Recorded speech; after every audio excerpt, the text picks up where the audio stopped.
In 1997, a 7-month-old sheep named Dolly became a celebrity.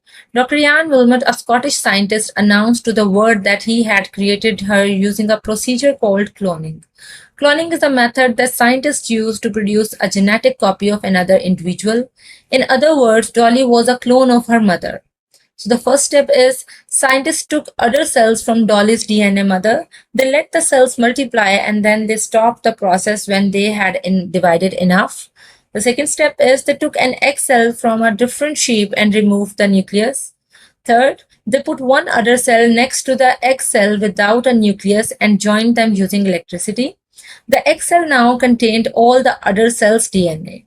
Fourth point is that egg cell divided until it developed into an embryo. An embryo is the early stage of an animal before it has been born or hatched. This embryo was placed inside a third sheep.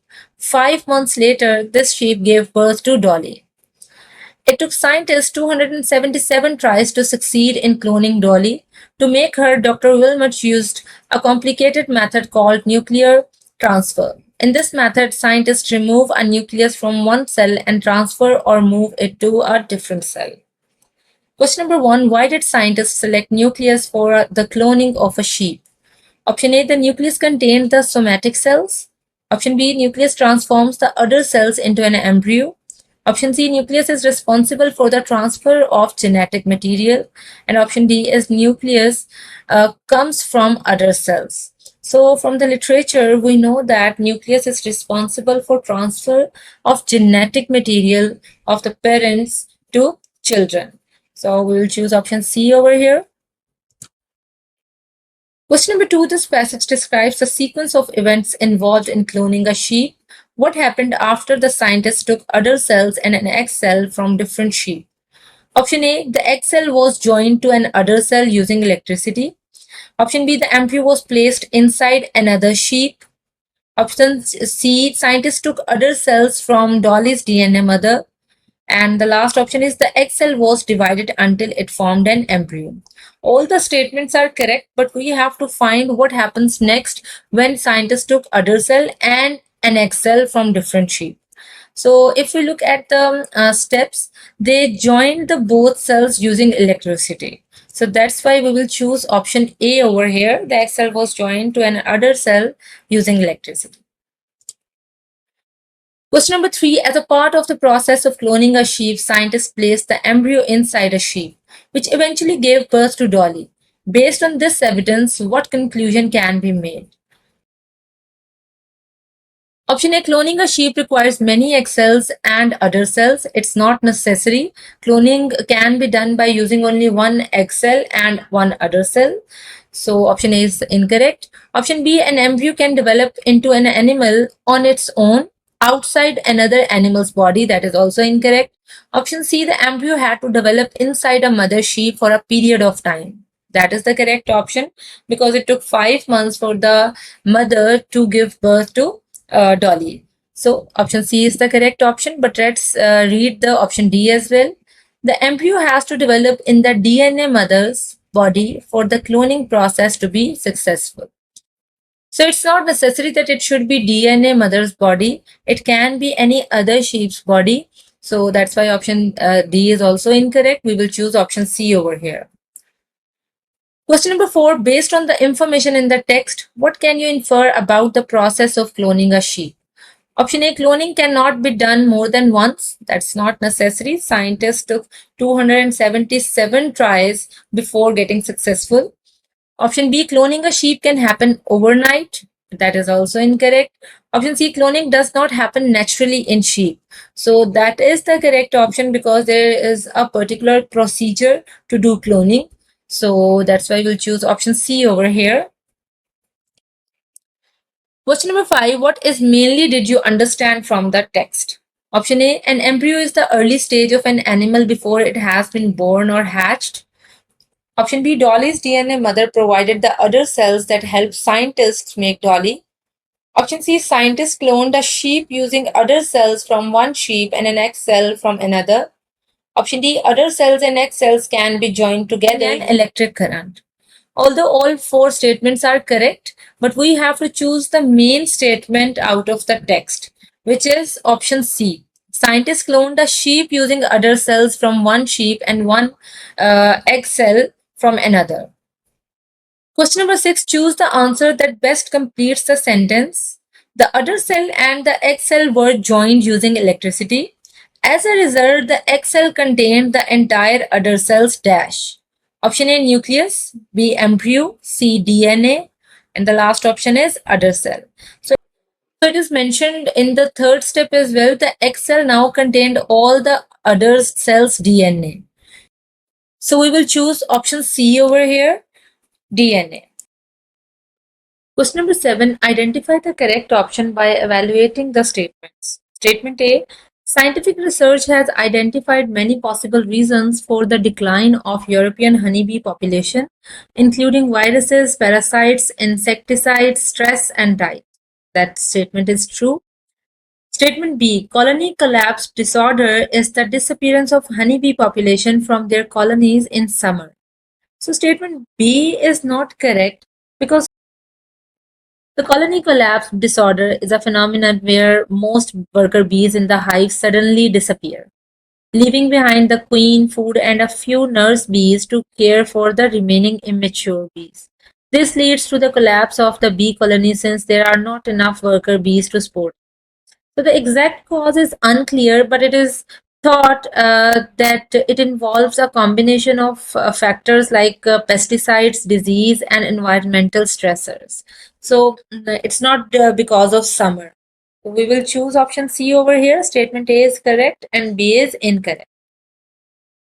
Question number 8. The passage below describes an experiment. Read the passage and identify the question that Ali's experiment can best answer. Antibiotics are substances that can prevent bacteria from growing. In his laboratory, Daniel prepared 15 petri dishes which are used to grow bacteria. 5 of the dishes contained no antibiotic, 5 contained a low concentration of antibiotic, and 5 contained a high concentration of antibiotic. Daniel added an equal amount of one species of bacteria to each dish. He kept the dishes at 37 degrees Celsius, allowing the bacteria to grow overnight and form colonies in the dishes. The next day, Daniel counted the number of bacteria colonies that had grown on each dish. Option A. Do more bacterial colonies grow at 37 degrees Celsius compared to 25 degrees Celsius? Option B. Do more bacterial colonies grow on petri dishes with high concentration of antibiotics compared to low concentration? Option C. Does the concentration of antibiotics in petri dishes affect the number of bacterial species that can grow on the dishes? Option D. Do the bacterial colonies form white colonies or blue colonies? So option D is straight away incorrect. In option A, it's certain 25 degrees Celsius. And if we read the passage carefully, 25 degrees Celsius is not mentioned anywhere. So option A is also not correct. Here, option C is more suitable out of B and C because in B, he is trying to test that do more bacterial colonies grow, but there are no bacterial colonies already on the petri dishes. So it's better. The question should be that does the concentration of antibiotic in petri dishes affect the number of bacterial species that can grow on the dishes? So here option C is the correct option here. Question number 9. Laiba leaves some chocolates in her jacket pocket. When she finds the chocolates later, she notices that some of them have melted. She wonders what factors affect how quickly chocolate melts. So she decides to design an experiment. She has the following supplies available: 1 bar of milk chocolate, 1 bar of dark chocolate, a stove, a pot. Using only these supplies, which question can Laiba investigate with an experiment?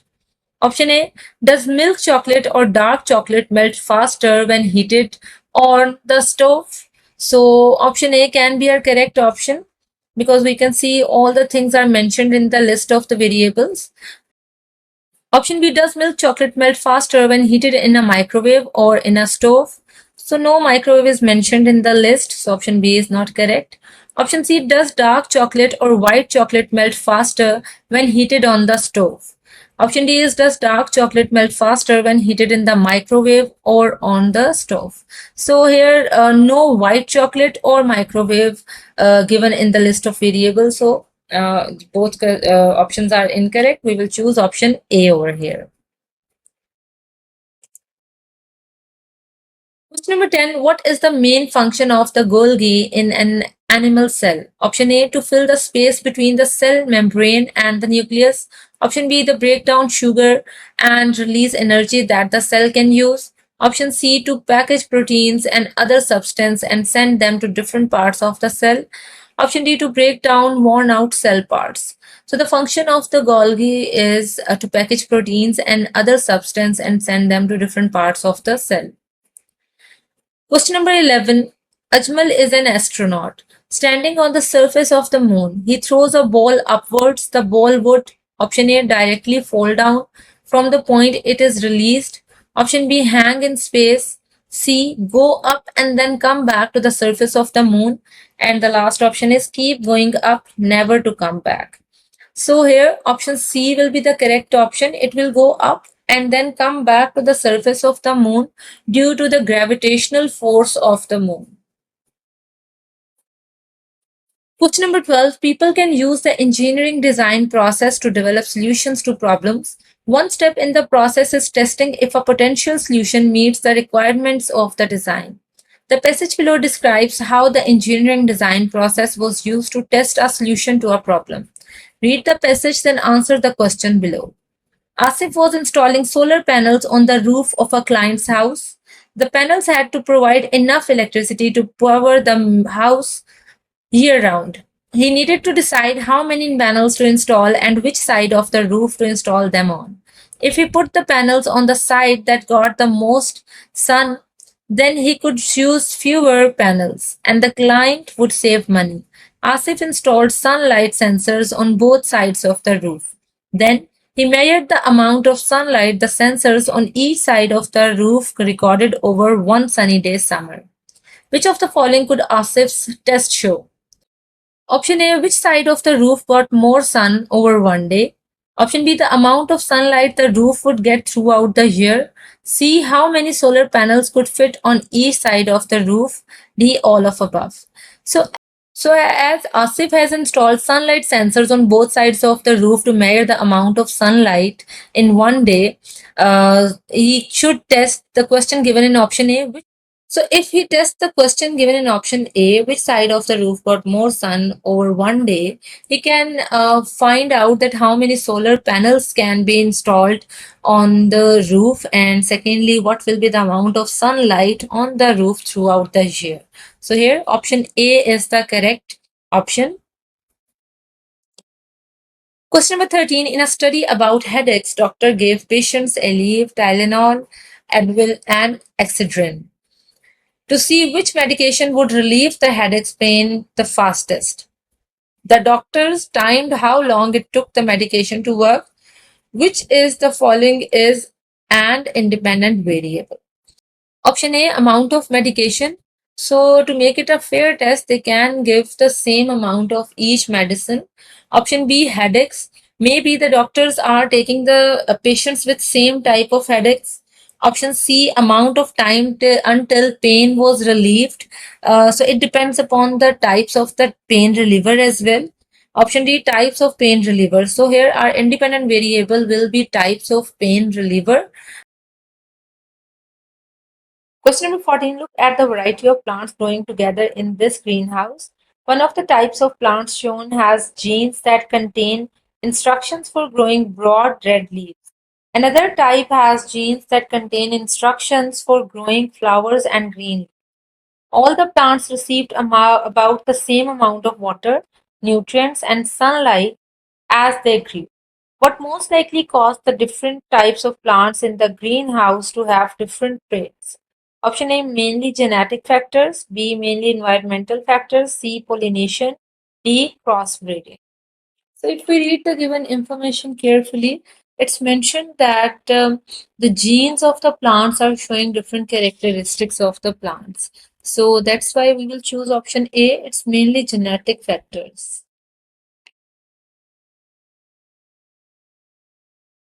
Question number 15. The graph below represents two waves. The waves are traveling at the same speed through the same medium.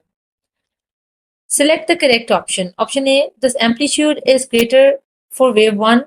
Option B, the frequency is greater for wave 2. Option C, the amplitude is equal for both the waves.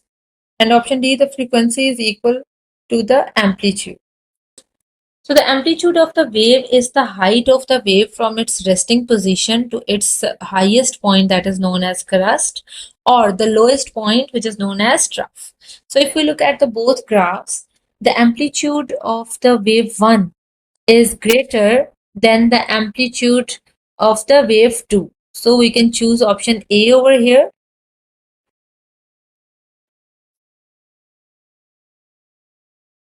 Question number 16. A car begins to move. It speeds up until it reaches a constant speed. It continues to travel at this constant speed for the rest of the journey. What happens to the acceleration and what happens to the velocity of the car during the journey? Option A, both the acceleration and the velocity change. Option B, only the acceleration changes. C, only the velocity changes. D, neither the acceleration nor the velocity changes. When a car is started and begins to move, the car's velocity starts at zero and then increases as the car accelerates. The car experiences positive acceleration as it gains speed. So, in simple terms, both the velocity and acceleration of the car increase when it starts moving. So, here we will choose option A then. Both the acceleration and the velocity change. Question number 17. Ken took two identical baked potatoes out of an oven. One potato was wrapped in foil and one was not. This table shows how the temperature of each baked potato changed over 30 minutes. So we can see a table. Potato that was not wrapped in foil, the initial temperature of this was 98 degrees Celsius and final temperature was 68 degrees Celsius. So potato wrapped in foil, the initial temperature was 104 and final was 79 degrees Celsius. The next time Ken bakes a potato, he does not want it to cool down quickly. What should he do? Option A, leave the potato unwrapped. B, wrap the potato in foil. C, either the rate of thermal energy transfer is the same whether or not the potato is wrapped in foil. D, wrap the potato in foil for some time and then leave it unwrapped later. So it's quite obvious to keep the potato warm, he should wrap the potato in foil because foil is a good insulator of heat.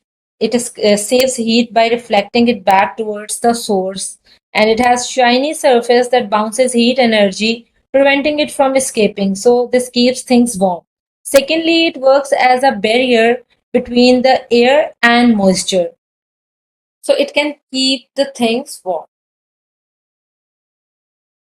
Question number 18. The sun gives off light, which is form of energy. A constant amount of sunlight travels away from the sun at all times. The sunlight travels in straight lines in all directions. The model below shows the shape of Earth's orbit around the sun. Earth is shown at one point in its orbit during the month of December. Complete the sentence. The total amount of sunlight that approaches Earth is about dash in June as December. So the amount of sunlight that approaches Earth is the same throughout the year. In June, the northern hemisphere is tilted towards the sun, so it receives more direct sunlight and longer daylight hours, resulting in more solar energy. And in December, it is tilted away from the sun, so it receives less direct sunlight and shorter daylight hours, leading it to less solar. And similarly, the southern hemisphere experiences more sunlight in December and less in June. So here, option C is the correct option. Question number 19. An ecosystem with higher biodiversity is often better able to support life. When an ecosystem has many different species, it can provide more types of food, shelter, and other resources for the organisms living there. Having many species may also increase an ecosystem's resilience or ability to handle stress or damage. If one species is wiped out by the disaster or disease, another species may be able to fill the same role in the ecosystem. For example, a disease could wipe out a species that is eaten by many predators. An ecosystem with higher biodiversity is more likely to have other species that those predators can eat. How might high biodiversity help a coral reef? Option A, it makes the reef more likely to recover from a natural disaster such as storm. B, it could help the reef's ecosystem adjust if one of its species goes extinct. C, it provides the reef's organisms with more types of food and shelter. D, all of the above. So all three statements in option A, B, and C are correct. So we will choose option D over here, all of the above. Question number 20, select the ecosystem with the highest biodiversity. Option A, this open ocean ecosystem is home to large fish and marine mammals. Because this ecosystem does not have many different habitats, it does not have many different species. Option B, this tundra ecosystem is very cold for most of the year. Only a few species such as caribou and wolves are able to survive under these harsh conditions. Option C, this desert ecosystem often has hot, dry weather. It has many different species of plants and animals that have adaptations for staying cool and storing water. So, based on the paragraphs given with each ecosystem, we will choose option C because in option A it is mentioned that it does not this ecosystem doesn't have many different habitats, so it doesn't have different species. And similarly, in the B part, it is mentioned that in this ecosystem, many animals cannot survive due to harsh conditions. So option C is the most suitable option over here. Question number 21. This picture shows a fossil of an ancient animal called Megaloceros. An adult Megaloceros could grow over 7 feet tall. Which traits did Megaloceros have? Select the traits you can observe on the fossil. Option A, a mane on the back of its neck. So, a mane is a long, thick hair that grows around the neck and head of certain animals like male lions and horses. So, we can't see any type of hair around the neck of the skeleton. Option B, a tail with long hair. So we cannot see any tail with long hair. So antler is the correct option because we can clearly see big antlers on the fossil. So option C is the correct option here. Question number 22. Earth is surrounded by a layer of gases called the atmosphere. The gases that make up the atmosphere sustain life on Earth. Living organisms take in and release some of these gases. Gases in the atmosphere also help insulate Earth from extreme temperatures and block some harmful forms of sunlight. Earth's organisms rely on the atmosphere for which of the following? Select the correct option. Option A, oxygen. B, stable temperatures. C, carbon dioxide, and option D, all of these. So we depend on the atmosphere for all these gases and for stable temperatures. So we will choose all of these, which is our option D. Question number 23, the circle graph below shows the concentrations of the gases that make up Earth's atmosphere, except for water vapor. The concentration is the amount of particles in a given volume and is shown here as a percentage of the total number of gas particles in the atmosphere. Gases present at concentrations less than 1%, such as carbon dioxide, are called trace gases. Based on the graph, which of the following are true? Option A, for every 100 particles of oxygen in Earth's atmosphere, there is about one particle of carbon dioxide. So here we can see the amount of oxygen particles is 21% and carbon dioxide is 0.04%. So option A is not right. Option B, Earth's atmosphere contains mostly oxygen particles. No, the Earth atmosphere contains mostly nitrogen particles because nitrogen is in blue color and we can see that it is shown at the in the key as well. Option C, there are over 3 times as many particles of nitrogen in the atmosphere as of all the other gases combined. And option D is carbon dioxide makes up 4% of the gas particles in Earth's atmosphere. So option D is also incorrect because we can see that carbon dioxide makes 0.04% of the Earth's atmosphere. So only correct option is option C. Roughly, the particles of the nitrogen are 3 times as of all the other gases combined. Question number 24. Hawk moths visit many types of plants to find nectar, including petunias. Petunias produce nectar deep inside their flower. To reach the nectar, a moth puts its long tubular mouth part called a proboscis inside a flower. While the moth drinks nectar, pollen from the flower sticks to the moth's head and proboscis. Later, the moth visits another petunia flower to drink more nectar. When pollen on the moth's head and proboscis is transferred to the female part of the other flower, that flower is pollinated. After the moth pollinates the flower, the petunia is able to reproduce. Which type of relationship is formed when a hawk moth visits a petunia flower?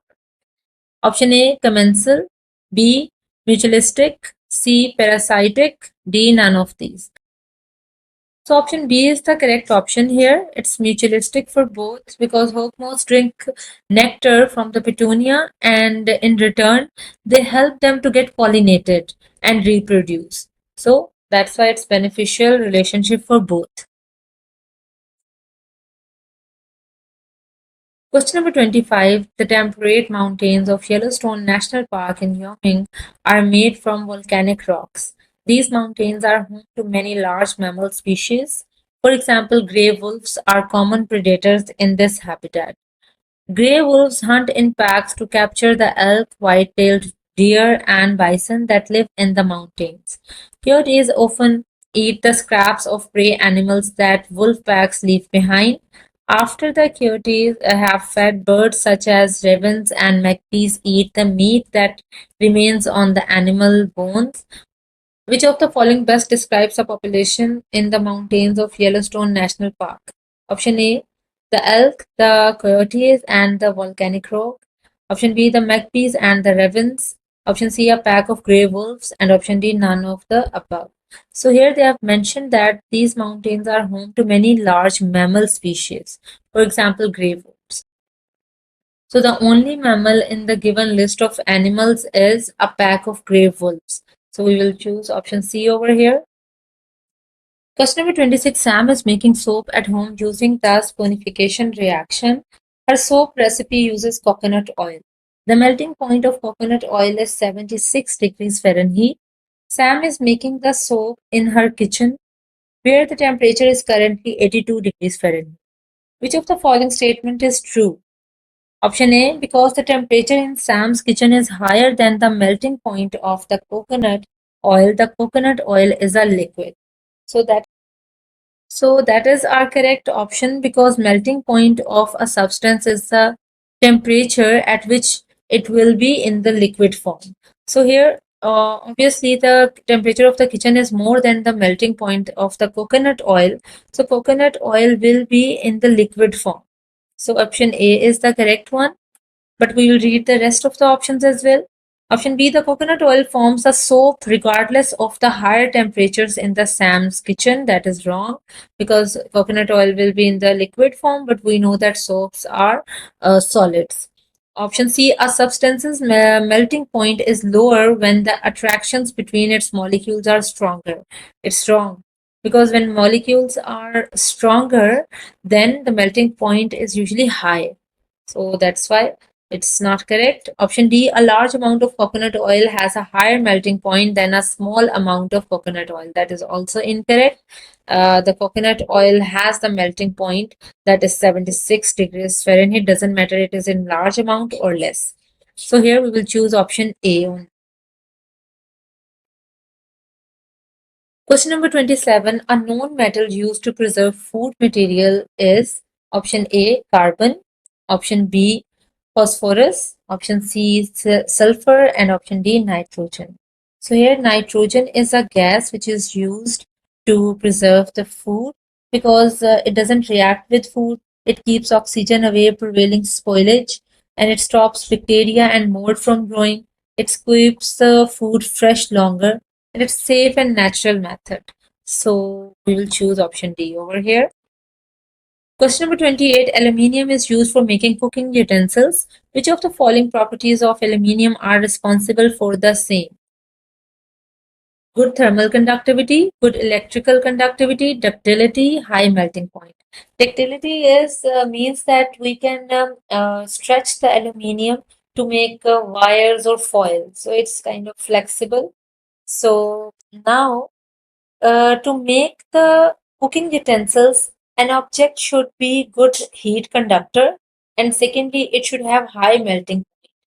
Although aluminium has all four of these characteristics, but due to its first and fourth property, we will choose aluminium to make cooking utensils. Option D is the correct option here. Question number 29. Consider the following claim about how a snail leech can increase its reproductive success. Covering its eggs with its body increases the chances that the leech's eggs will hatch. Which of the following observation best supports the claim?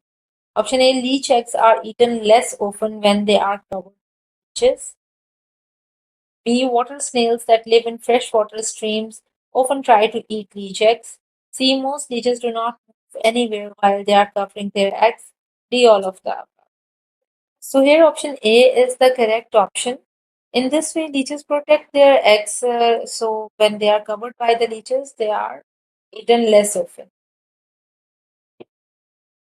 Question number 30. Look at the picture below and answer the following question.